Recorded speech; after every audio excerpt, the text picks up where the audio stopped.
Congressman Royce, one of the things that Senator Lindsey Graham said last night to CNN was, we're still going to do this, and what we're going to do is say, here are the sanctions that are going to go in place in 6 months, and we'll decide how successful the 6 months has been before those sanctions are waived. Do you think that's a good idea?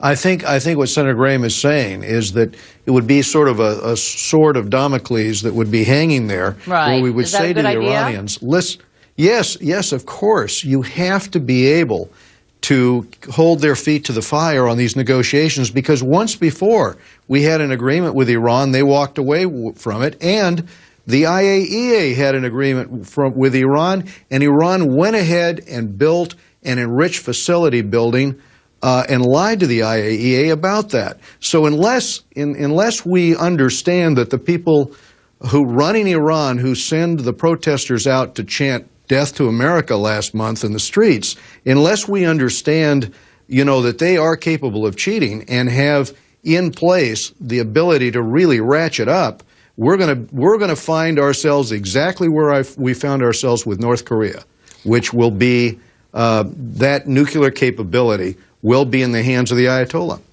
Congressman Engel, when you look at Iran today, do you see the new president acting like a moderate, help to open the way for these talks? Or do you see the Ayatollah Khomeini, who is shouting, death to America, death to Israel? Which is the real Iran?